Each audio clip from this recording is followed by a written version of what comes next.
Hello friends, welcome to Unacademy. This is me, Dr. Siddharth Arora. So welcome to session number 3, class 6 NCERT books. Actually ये एक series है जिसमें कोशिश ये कर रहा हूँ कि NCERT को page by page at least sections by sections तुमको पूरी तरह से पढ़ा दूँ.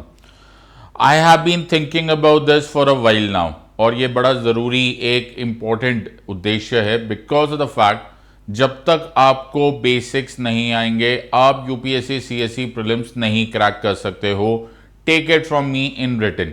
बेसिक और फाउंडेशन सब्जेक्ट्स के बेसिस पर ही एडवांस टॉपिक समझे जा सकते हैं. But in the sad story of the so called commercialisation of UPSC education हो ये गया है कि टू गेट आई बॉल्स, लोगों को अट्रैक्ट करने के लिए बार बार कुछ नया दिखाना पड़ता है और बार बार कुछ ऐसी बातें बतानी पड़ती है जो कि प्रैक्टिकली रॉकेट साइंस होती है.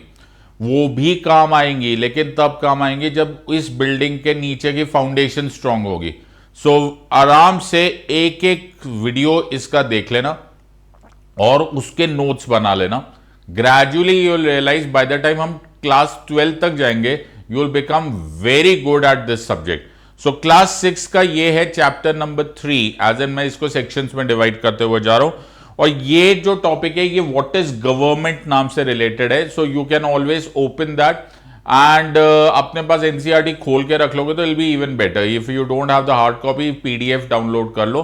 It's an amazing book. Thanks to NCERT, they have written an awesome book. So make sure that you read this and make sure that you understand this completely. So before we start, एक बहुत important announcement है इस basis पर कि इसमें ना भागदौड़ मत करना. जरूरत पड़ने पर इन्हीं वीडियोस को बार बार देख लेना. Watch this video to absorb it, not to complete the syllabus. So make sure that you deep dive into the subject rather than कि सुपरफिशियली मैंने सिर्फ सिलेबस कंप्लीट कर दिया. सो pay attention to this part. इससे पहले huge announcement from Unacademy. 19,999 plus 12 month की free extension मिल रही है. आपको मेरा कोड यूज करना है SIDLIVE, SIDLIVE. ऑप्शनल अगर तुम्हारा PSIR है तो 1 अगस्त को मेरा PSIR का कोर्स लॉन्च हो रहा है. ज्वाइन दैट और कोशिश करो कि join it from day 1 itself. आगे टॉपिक स्टार्ट होता है व्हाट इज गवर्नमेंट, राइट. तो एनसीईआरटी इसको बिल्कुल बच्चों की तरह, बिकॉज क्लास 6 के बच्चों को पढ़ा रहे थे वैसे समझाते हैं. बट तुम लोग ऑलरेडी कुछ हद तक तो गवर्नमेंट वर्ड को समझते ही हो. सो व्हेन वी से गवर्नमेंट, राइट, हुआ क्या, जस्ट थिंक अबाउट इट. सोचो एक इमेजिनरी हाइपोथेटिकल टाइम पीरियड में चलते हैं जहां पर आप एज एन इंडिविजुअल थे, मैं इंडिविजुअल, ये इंडिविजुअल, वो इंडिविजुअल, सब लोग इंडिविजुअल्स. हमें अपने अपने काम करने की पूरी आजादी थी. Just think about it. हमें पूरी आजादी थी. We were free to do whatever. तो अगर मैं मैथमेटिकली लिख लूं तो हमें पास जो अमाउंट ऑफ फ्रीडम था वो 100% था. जब फ्रीडम अनलिमिटेड होती है तो फिर मेरे पास ही थोड़ा ना अनलिमिटेड फ्रीडम होगी, मेरे साथ वाले के पास भी अनलिमिटेड फ्रीडम होगी. जब वो साथ वाले के पास भी अनलिमिटेड फ्रीडम है, तुम्हारे पास भी अनलिमिटेड फ्रीडम है. तुम्हें दिल किया सामने वाले का घर उड़ा लेता हूं तो सामने वाले को भी दिल किया कि तुम्हारी गाड़ी उड़ा लेता हूं. सामने वाले को दिल किया तुम्हारी को मर्डर कर देते हैं, तुम्हें दिल करता है कि तुम सामने वाले के घर में चोरी कर लेते हो. इस तरह से तो दुनिया बर्बाद हो जाएगी. एक बहुत बड़े पॉलिटिकल थिंकर थे, उनका नाम था थॉमस हॉब्स. थॉमस हॉब्स ने इस एनवायरमेंट को, इस हाइपोथेटिकल दुनिया को, इस इमेजिनरी दुनिया को एक नाम दिया called as state of nature. और स्टेट ऑफ नेचर जो था उसमें बोला गया life would be short, nasty, violent and brutish. मतलब तुम्हें पता ही नहीं कि कल तुम्हारी सुबह होने वाली है कि नहीं, just because of the fact कि सामने वाले को 100% फ्रीडम है. वी हैड 100% फ्रीडम, लेकिन वो 100% फ्रीडम एक्चुअली अनडिजायरेबल हो गई. तो फिर रैशनल लोगों ने फैसला किया, सोचा ये गया कि ये 100% फ्रीडम ना बर्बाद कर देगी. अपनी कुछ फ्रीडम्स हम लोग दे देते, let's give it up to make sure कि कोई तो ऐसा हो जो बाकी सारी चीजों का ध्यान दे और हम अपनी रोजमर्रा की जिंदगी काटे. वो कॉन्सेप्ट बना स्टेट. स्टेट को पावर्स दे दी गई कि देखो अब हमें 100% फ्रीडम नहीं चाहिए, इस फ्रीडम का एक हिस्सा हम तुम्हें दे देते हैं, उस फ्रीडम को तुम रेगुलेट करो बाय मेकिंग लॉज। तो कानून बनने लग गए। तो वो जो सो कॉल्ड अंडरस्टैंडिंग थी, मैं फिर बोल रहा हूं ये हाइपोथेटिकल थॉट प्रोसेस है, उसे सोशल कॉन्ट्रैक्ट बोला जाने लगा। स्टेट जो है उसके पास पावर आ गई कि वो रेगुलेट कर सकता है। तुम्हें 100% फ्रीडम नहीं है, मतलब तुम गाड़ी चला सकते हो, चलाओ, लेकिन लाइसेंस लेना जरूरी है, ये लिमिटेशन हो गई। तुम गाड़ी चला सकते हो लेकिन स्पीड लिमिट के बीच में चलाओगे, ये एक लिमिटेशन हो गई। तुम गाड़ी चला सकते हो बट किसी और को उड़ाते हुए नहीं जा सकते, ये एक लिमिटेशन हो गई। अब तुम्हें समझ में आ गया होगा। सो लॉ जो बनाए जाते हैं वो एक लिमिटेशन है ऑन योर फ्रीडम। इन अ वे हमें लगता है यार हमारे ऊपर ना लॉ की फ्रीडम हो गई, लेकिन देखा जाए तो यही लिबर्टी है। Liberty is nothing else but freedom which is regulated और लिमिटेड बाय लॉ। जो स्टेट है उसका जो प्रत्यक्ष रूप है, जो वो स्टेट का विजिबल रूप है, उसको गवर्नमेंट बोलते हैं। सो जो हमें दिखाई देता है, स्टेट में हर वो चीज होती है जो फैसला कर सकती है, राइट, लेकिन जो हमें दिखाई देता है वो पार्ट को गवर्नमेंट बोलते हैं। तो मेनी अ टाइम्स आपको गवर्नमेंट और स्टेट सिनोनिमसली लगती है कि स्टेट की गवर्नमेंट ही होगी, but in a way it is correct also and in a way it is not completely technically correct also. So सारा कॉन्टेक्स्ट क्या है कि इसको ना तुम एक होटल के मैनेजर की तरह सोच लो। एक मैनेजर का काम क्या होता है एक होटल में कि यार वो देख ले कि सबको अपनी चीजें मिल रही है या नहीं, कोई डिसिप्लिन तो नहीं तोड़ रहा, कोई उठा के शीशा तो नहीं तोड़ रहा, कोई चोरी करके सामान तो होटल से नहीं लेकर जा रहा, जो आ रहा है उनका ख्याल रखा जा रहा है, उनका वेलफेयर हो रहा है, और होटल की ओवरऑल सिक्योरिटी भी चेक कर रही है। साथ वाला जो होटल है उसके लोग आकर तुम्हें ना उड़ा दे, तुम्हें कोई तकलीफ ना दे, बट तुम भी अपने सारे टैक्सेस पे करो, ये भी मैनेजर की जिम्मेदारी है। तुम अपनी सारे जो भी तुम जिस चीज का खाना खा रहे हो या फिर जो तुम भी ऑर्डर कर रहे हो उसकी पेमेंट भी तुम करो। जो अंदर के सिस्टम से वहां पे भी डिसिप्लिन से चले सब कुछ, बिजली भी आ रही है, पानी भी आ रही है। तो थिंक अबाउट होटल का मैनेजर जैसा होता है वो है government. So think in those terms and you will be able to understand what the government is all about. So हम गवर्नमेंट क्यों चुनते? हम गवर्नमेंट इसलिए चुनते for this keyword and that word is welfare. So हमारा जो state है वो एक वेलफेयर स्टेट है। So article 37 of the constitution, जब हम लोग आर्टिकल 38 ऑफ द कॉन्स्टिट्यूशन बोलते हैं the state shall be a welfare state, the state shall strive to ensure कि जस्टिस सोशल इकोनॉमिक पॉलिटिकल होगा ताकि वेलफेयर ऑफ द पीपल हो। अब उस वेलफेयर में सब कुछ आ जाएगा। थिंक अबाउट इट, वेलफेयर कितना ब्रॉड वर्ड है, उसमें सब कुछ आ जाएगा। उसमें सिक्योरिटी भी आ जाएगी, उसमें तुम्हें जो फैसिलिटीज आती है वो भी आ जाएगी, तुम्हें लोन भी मिल जाएंगे, सब्सिडी भी मिल जाएगी, तुम्हारे एजुकेशन का भी इंतजाम हो जाएगा, हेल्थ का भी इंतजाम हो जाएगा। It is that is why called as article 38 में जब वेलफेयर वर्ड यूज किया गया था तो उसे बोला गया ये बन गया हमारा कीस्टोन। कीस्टोन इस एक वर्ड में बाकी सारे शब्द अपने आप एसिमिलेट हो जाते। जो social welfare, now think about it. एक हिंदी मूवी में बहुत अच्छा सीन बनाया था, उसमें वो बोले, नसीरुद्दीन शाह साहब थे उस मूवी में, kind of forget the movie, okay, Wednesday, yes, उस मूवी का नाम था वेडनेसडे। उसमें वो बहुत अच्छा डायलॉग बोलते हैं नसीरुद्दीन शाह। वो बोलते हैं कि हम तो आम आदमी है ना, हमें तो अपना घर चलाना होता है, हमें तो नौकरी करनी होती है, ये हमारा काम है।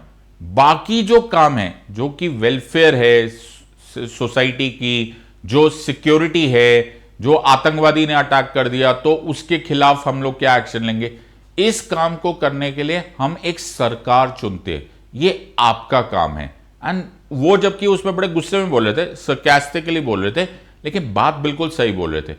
एक इंडिविजुअल अपनी जिंदगी काटेगा, अपना काम देखेगा, अपनी फैमिली देख ले, अपने बच्चों का रख रखाव देख ले, यही काफी हो जाता है। But for the bigger task, for the society as a whole, having a larger picture, taking care of this entire country, उसके लिए हम एक सरकार चुनते हैं। अब हम चुनते हैं बिकॉज हम लोग एक डेमोक्रेसी है। अगर कहीं पर डेमोक्रेसी ना भी हो तो वहां पर एक राजा या रानी होगा, बट होगा जरूर। A government is the manifest form, a visible form of the state. So ये बड़ा जरूरी है कि आपके पास एक सरकार हो, और सरकार का उद्देश्य in a country such as ours is the welfare of the people. So ये हो गया हमारे पास गवर्नमेंट। अब हमने क्या डिवाइड किया, थिंक अबाउट इट। थोड़ी देर के लिए मोदी जी के बारे में सोचो। Okay, think about the central government. अब मोदी जी को देश एज अ होल के बारे में सोचना है। वो बहुत बड़े बड़े मुद्दे जो है, अब बड़े मुद्दे एज एन नेशनल लेवल के मुद्दे हैं। ओके, कि हम लोगों को इंग्लैंड के साथ फ्री ट्रेड एग्रीमेंट अभी अभी साइन किया, तो वो कौन करेगा? वो एक नेशनल इशू है। हमें स्पेस प्रोग्राम करना है, नेशनल इशू है। डिफेंस के लिए है, नेशनल इशू है। So there are certain issues जो नेशनल लेवल, राष्ट्रीय लेवल पर है, तो उसके लिए हमारे पास एक नेशनल गवर्नमेंट है। वहां पर पार्लियामेंट लॉ बनाएगा, प्राइम मिनिस्टर, प्रेसिडेंट, ये एग्जीक्यूटिव होंगे। बट ऐसे भी मुद्दे हैं जो कि स्टेट लेवल पे है, तो मुझे अपने स्टेट के मुद्दे मुझे बताना है। लैंड, जमीन के ऊपर लॉ बनाना है। उत्तराखंड में अभी अभी रिसेंटली बोले कि भू कानून बनेगा लैंड पर। क्यों जी, आप क्यों बनाओगे? बिकॉज लैंड स्टेटलेस का मामला है, राज्य की सूची है। तो हमारे पास एक लेवल ऑफ गवर्नमेंट हो जाएगा विच is the state level of government. लेकिन ऐसी बहुत सारे मुद्दे हैं जो कि लोकल है। तुम्हारे घर में पानी नहीं आ रहा, तुम पंचायत के एरिया में रहते हो, ग्राम सभा एरिया में रहते हो, और वहां पर एक नहर नहीं बनी हुई है, पानी नहीं आ रहा, नदी दिख रही है लेकिन पानी तुम्हारे घर में नहीं आ रहा। दीज आर मुद्दा ऑफ अ लोकल इशू। उसी तरह से म्यूनिसिपैलिटी, तुम्हारे घर के बाहर सफाई नहीं हो रही, this is not a national issue. So हम लोगों ने 3 टीयर्स, 3 लेवल्स ऑफ गवर्नमेंट बनाई है। सो 3 लेवल्स ऑफ गवर्नमेंट में we have the national level, the state level and local level. In this way इन सब लेवल्स को अपने अपने पावर्स मिले हुए, as in there is a division of powers between the national level, the state level and the local levels of government. इसी को spirit of federalism बोला जाता है, कि फेडरलिज्म में there is a constitutionally allocated division of power between 2 और more than 2 levels of government. So national level भी है, स्टेट लेवल भी है और लोकल लेवल भी है। सो हमने अलग अलग मुद्दों को सॉल्व करने के लिए अलग अलग लेवल्स ऑफ गवर्नमेंट बनाए। प्राइमरीली ये एक कॉन्सेप्ट हो गया। अब एक और कॉन्सेप्ट हो गया, अभी मैंने डिवीजन ऑफ पावर्स की बात की। अब तुम्हारे पास you can also call it in terms of separation of powers. मैंने क्या बोला था? स्टेट है, स्टेट के पास पावर है, लेकिन सारी पावर्स एक ही के पास कभी कॉन्सेंट्रेट नहीं होने दी जाती, तो उसको डिवाइड कर दिया जाता है। जैसे legislative, executive and judiciary. Way back Aristotle ने इस बात को पहली बार छेड़ा था कि कॉन्सेंट्रेशन ऑफ पावर नहीं होनी चाहिए। उस जमाने में राजा के पास सारी पावर हुआ करती थी। जब सारी पावर एक के पास होती है ना, तो उसका मिसयूज होने का, दुरुपयोग होने के बहुत हाई चांसेस होते हैं। तो एरिस्टोटल ने तब सजेस्ट किया था कि ऐसे नहीं होना चाहिए, कुछ तो ऐसा होना चाहिए कि उसकी पावर डिवाइड कर दी जाए।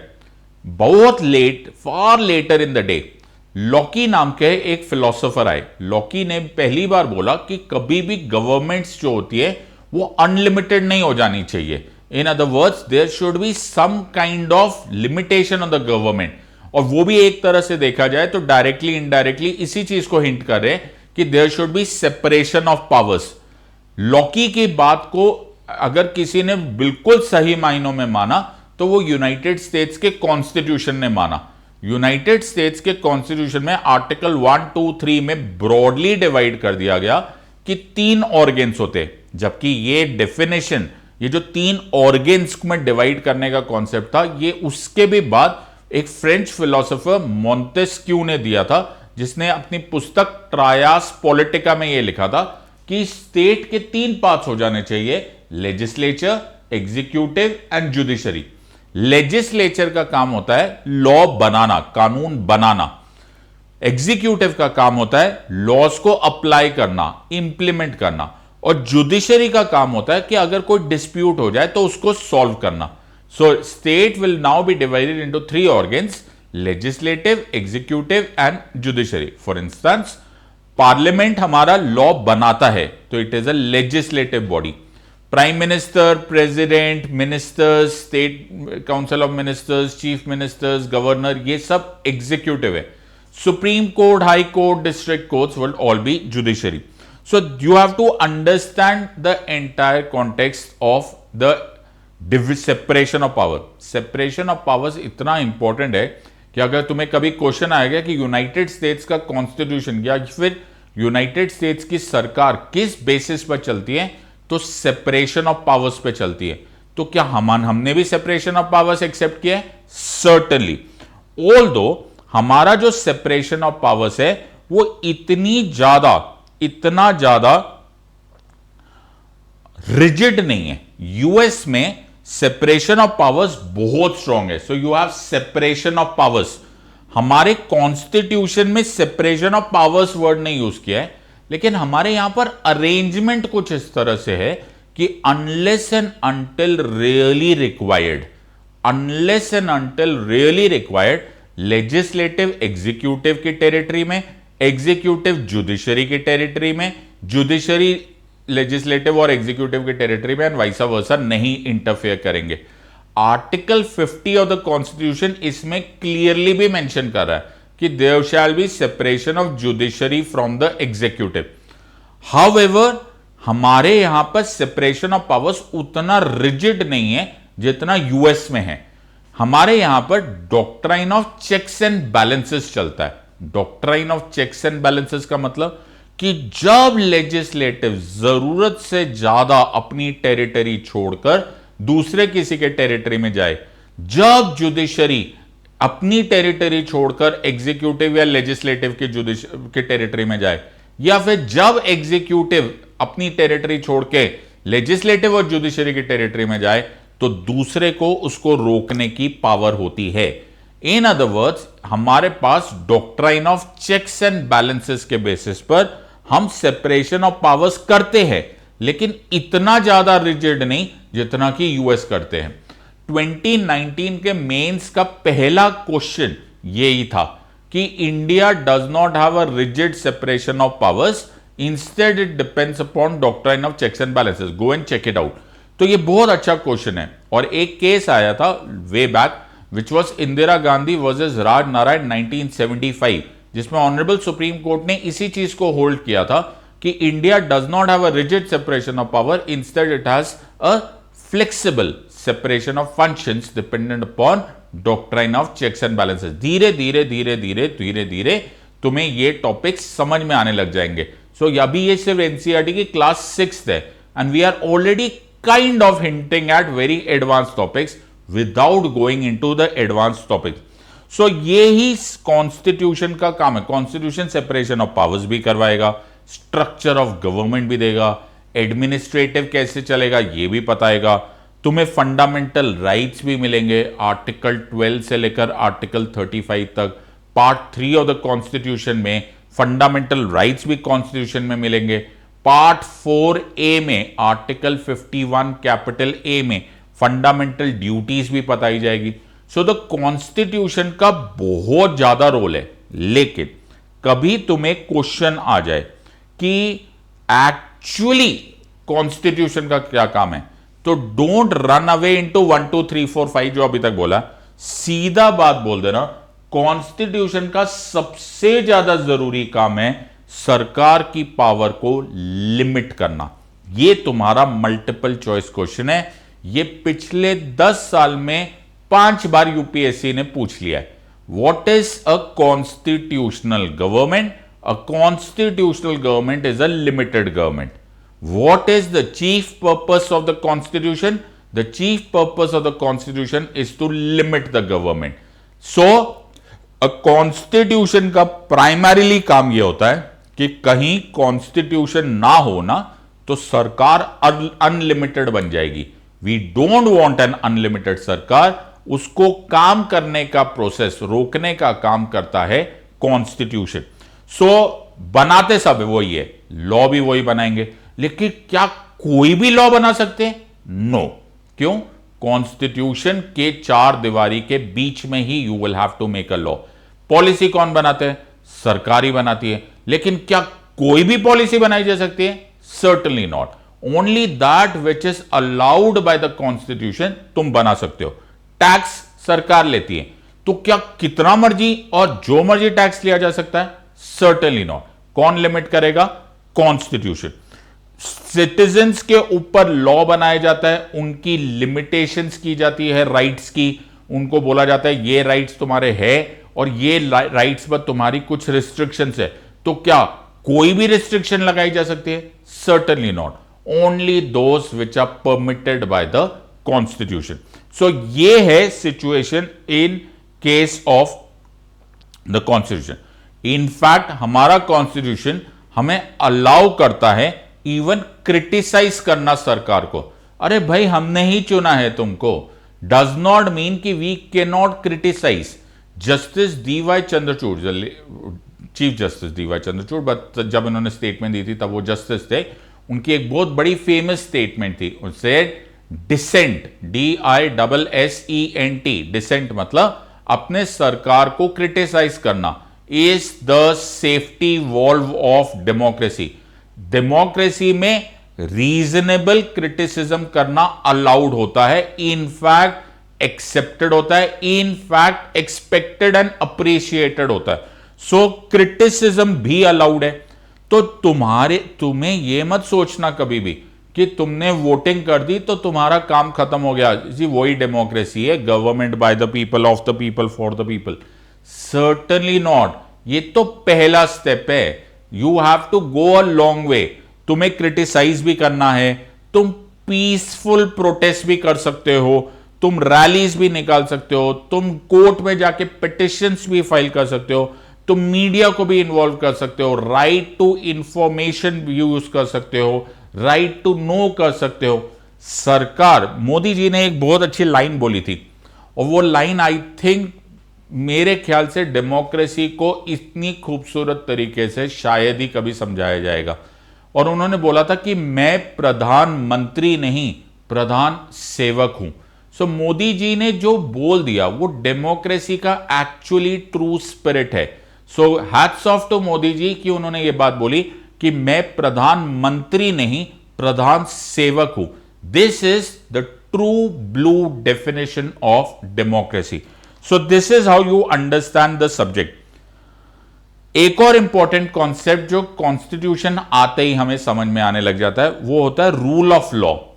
कोई ऊंचा नहीं है, सबसे ऊंचा इज लॉ। इसे कॉन्सेप्ट बोला जाता है lex rex. Law is the king, law is the king, king से भी ऊंचा लॉ है।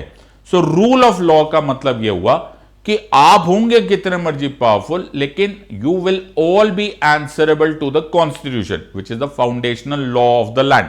सो आप लॉज बनाओगे तो आप पर भी लागू होगा, अमीर होगा उस पर भी लागू होगा, गरीब होगा उस पर भी लागू होगा, पावरफुल पावरलेस सब पर लागू होगा। सो द कॉन्टेक्स्ट यहां पर you have to understand is rule of law. Rule of law का कॉन्सेप्ट A.V. डाइसी नाम के एक पॉलिटिकल फिलोसोफर ने फेमस किया था। सो A.V. डाइसी ने बोला था rule of law, supremacy of law, everyone will be equal before law. Will get into this जैसे जैसे हम एडवांस टॉपिक्स जाएंगे।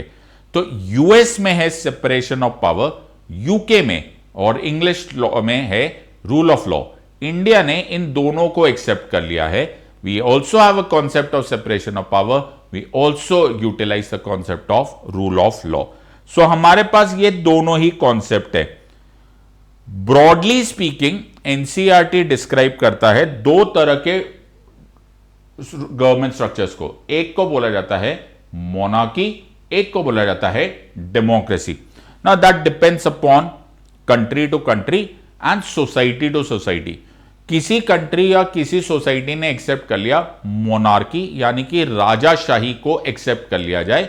कहीं कहीं पर बोला गया कि मोनार्की के साथ साथ कॉन्स्टिट्यूशन भी हो जाए तो वो कॉन्स्टिट्यूशनल मोनार्की हो जाएगा। कहीं कहीं पर हो गया कि केवल डेमोक्रेसी हो और उसमें रिपब्लिक ऐड कर दिया जाए। So I will get quickly explain you these three things. तुम्हें ये तीनों चीजें समझ में आनी चाहिए। First look at monarchy, so have a look at the board. Monarchy में मोनार्की, मोनो फन, आर्की रूल, एक राजा या रानी अगर रूल कर रहा हो तो उसको बोल रहे होते हैं मोनार्की। पावर एक में कॉन्सेंट्रेट होती है। पीपल का बहुत कम रोल होता है इसमें। Please don't suddenly mix it up with constitutional monarchy. England में ये आप एब्सोल्यूटिज्म की बात नहीं कर सकते, क्योंकि इंग्लैंड में कॉन्स्टिट्यूशनल मोनार्की है, यानी कि वहां मोनार्की भी है, वहां कॉन्स्टिट्यूशन भी है। तो इन अदर वर्ड्स वहां पर कॉन्स्टिट्यूशन लिमिट कर देता है राजा को। बहुत सारी ऐसी कंट्रीज है जहां पर राजा को लिमिट करने वाला कोई है ही नहीं, पीपल कोई सुन ही नहीं रहा उनकी। जो भी राजा ने फैसला कर लिया वो एब्सोल्यूट मोनार्क का सिचुएशन हो गया। Classical example Saudi Arabia. So ruler may not be accountable. देखो मैंने यहां पे मे लिखा हुआ है, मे इसलिए बोला हुआ है मैंने क्योंकि हर कंट्री इसका अलग अलग मॉडिफिकेशन करता है, and with time and space ये मॉडिफिकेशन बदलती जा रही है। सो आमतौर पे ऐसी कंट्रीज में रिटन कॉन्स्टिट्यूशन नहीं होता, बिकॉज रिटन कॉन्स्टिट्यूशन होते, मैंने तुम्हें क्या बोला था, कॉन्स्टिट्यूशन का प्राथमिक पर्पस होता है टू लिमिट द गवर्नमेंट, और यहां पर लिमिटेशन की कोई टेंशन नहीं है। This is monarchy. Let's mix it up right opposite to republic. अब रिपब्लिक में क्या होता है, रिपब्लिक में हेड ऑफ द स्टेट जो होता है वो इलेक्टेड रिप्रेजेंटेटिव होते हैं, एज अपोज टू मोनार्की जहां पर जो हेड ऑफ द स्टेट होता है वो एक डायनास्टी है, वो एक फैमिली होती है। जैसे क्वीन एलिजाबेथ के जो बेटे हैं वही किंग चार्ल्स बन गए। बट इंडिया में, like India is a classical example of Republic, जो भी हेड ऑफ द स्टेट होंगे यानी कि जो प्रेसिडेंट है वो एक इलेक्टेड रिप्रेजेंटेटिव होते हैं, वेदर डायरेक्टली और इनडायरेक्टली, लेकिन इलेक्टेड होते हैं। तो इन अदर वर्ड्स इसका मतलब है कि तुम में, हम में से कोई भी सिटीजन यहां पर कोई भी पब्लिक ऑफिस को ऑक्युपाई कर सकता है। सुप्रीम हो जाता है कॉन्स्टिट्यूशन, लेक्स रेक्स। यहां पर कोई भी चीज कॉन्स्टिट्यूशन के दायरे के बाहर नहीं बन सकता। सो सिटीजन्स आर इक्वल पार्टिसिपेट। तो इसका वर्ड जो निकला था ना वो है रेस पब्लिका।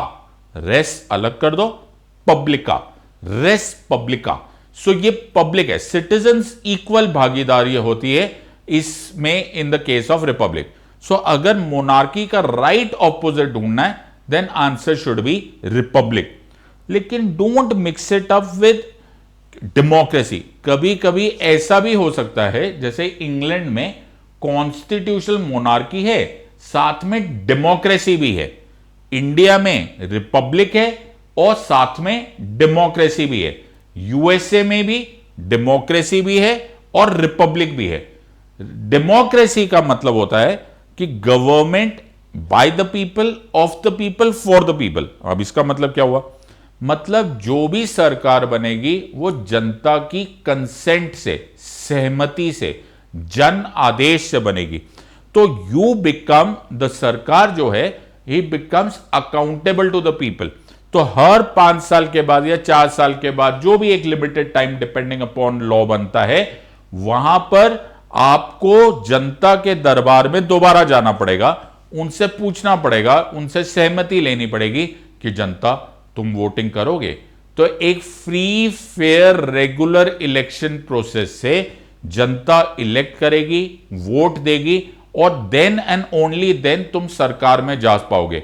तो एक जायज सरकार, एक लेजिटिमेट सरकार का डेफिनेशन ही ये हो जाता है कि जनता जो है वो वोट करती है और वोट करने के बाद ही आप सरकार में जा सकते हो। USA classical example, India classical example, for that matter even England. लेकिन इंग्लैंड एक कॉन्स्टिट्यूशनल मोनार्की प्लस डेमोक्रेसी है, यूएसए एक रिपब्लिक प्लस डेमोक्रेसी है, इंडिया भी एक रिपब्लिक प्लस डेमोक्रेसी है। So you have to do all these combination. देखते तुम इसका आंसर दे पाते हो कि नहीं। Which are the following features is essential to the concept of a republic? Separation of powers between legislature and judiciary, sovereign head of the government, elected head of the state, existence of a bicameral legislature। जो सबसे important feature है उसको ढूंढो, हर एक feature मत ढूंढो जो republic को एग्जैक्टली डिफाइन करे। You have 30 seconds, quickly answer.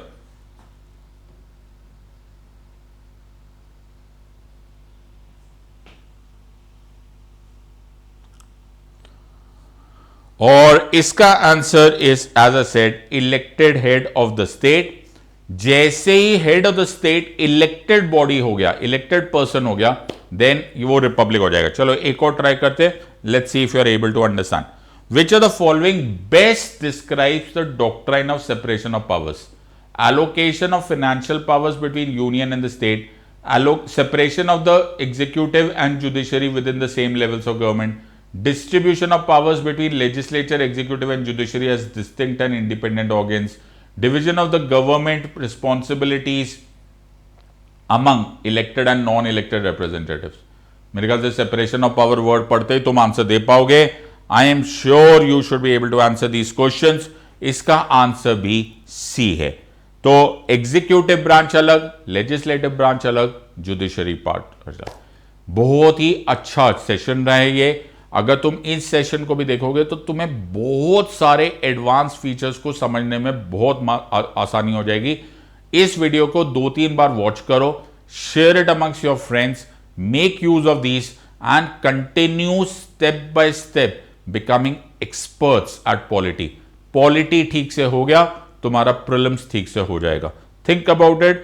और if you want to join me for advance levels on plus platforms of Unacademy, 19,999 में प्लस 12 मंथ्स एक्सटेंशन मिल रहा है। 1 अगस्त से प्राइसेस बढ़ जाएंगे। Don't miss this opportunity. Use my code SEDLIVE SIDLIVE। Also PSIR अगर आपका optional है, 1 अगस्त से ब्रांड न्यू कोर्स स्टार्ट हो रहा है। Don't miss this for anything. I hope you have enjoyed this. In the words of an academy, let's crack it. Until next time, God bless. Thank you and Jai Hind.